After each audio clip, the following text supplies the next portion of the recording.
alors que le Seigneur Jésus-Christ portait la croix et marchait pas vers le Golgotha. Quelques femmes pleuraient sur lui. Des femmes de Jérusalem pleuraient sur lui. Mais le Seigneur leur dit: Fils de Jérusalem, ne pleurez pas sur moi, mais pleurez sur vous-mêmes et sur vos enfants. Car voici des jours viennent. Oh, l'on dira heureuses les stériles.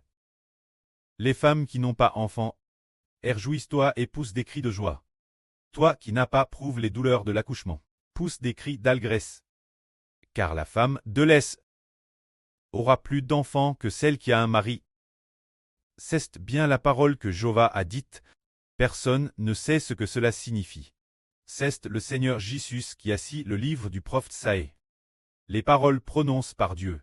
Alors cela signifie que le Seigneur Jésus marchait pas vers le Golgotha. Beaucoup de gens pleuraient sur lui, et il a dit: Ne pleurez plus sur moi, mais pleurez sur vous-mêmes et sur vos enfants. Car la femme stérile, celle qui n'a pas enfant, tu dois pousser des cris de joie. Alors frère et sœur, pensez. Pourquoi cette femme pousse-t-elle des cris de joie? Elle n'a jamais eu d'enfant, et n'a jamais été enceinte. Pourquoi pousse-t-elle des cris de joie? Parce que le Seigneur a dit: Car la femme qui n'a jamais été enceinte aura plus de fils que celle qui a un mari.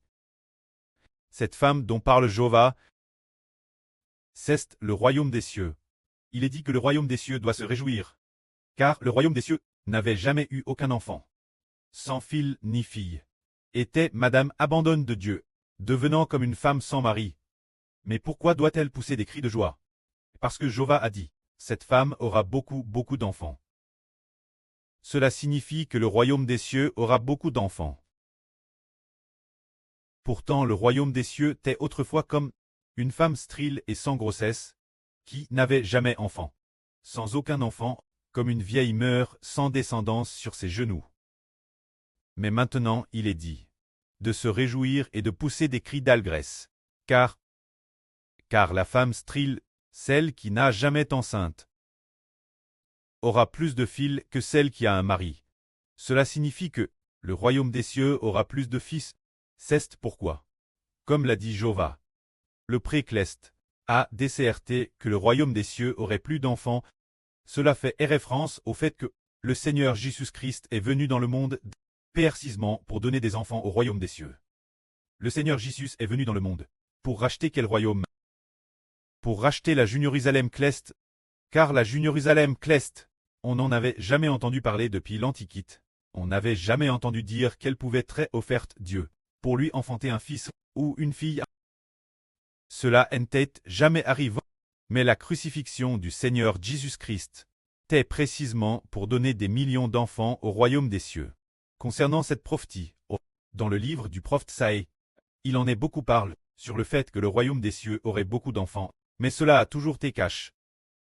Seuls les enfants qui ont le Saint-Esprit peuvent le comprendre. Alors aujourd'hui, nous disons que le Seigneur Jésus est venu dans le monde.